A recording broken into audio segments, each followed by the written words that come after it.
kaguya. Daw pareho lang nga natandog ko ang pinaka malahalon nga hiyas labaw pa sa bulawan ka. Diamante nga nagasidlak sa adlaw sa katahong, sa amo nga tiyon na batyagan ko ang pagpalangga nga wala sang tupong. Ang imo mga mata pareho sang bituon nga nagpabatyag sang kahidlaw kagugma. Ginpangamuyo ko nga hindi tani matapos ang tiyon, samtang ginabatyag ko ang imo katahom sa akon palad. Karon sa adlaw-adlaw ikaw lang ang sa akon paminsaron. Ang imo yuhong nagapabilin nga makahulugan sa akon kasing-kasing.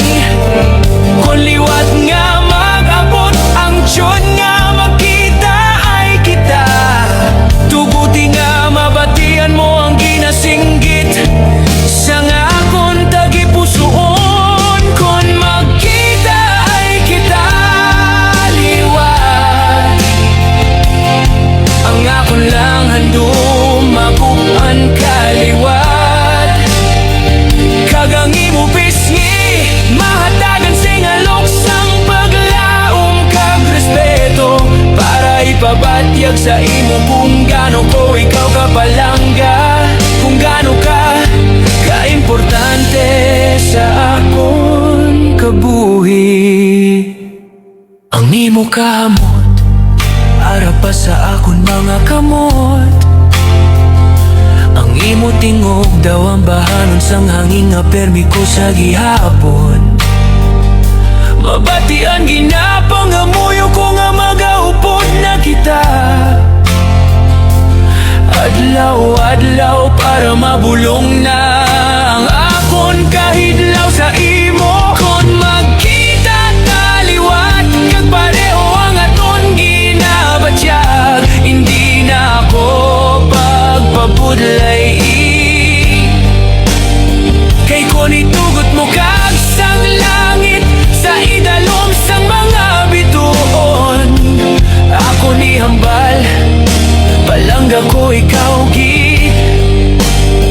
Gusto ko ikaw manginakon paagi sa ambahanon nga ini ginapabatyag ko sa imo kon gaano ko ikaw kapalangga, babes.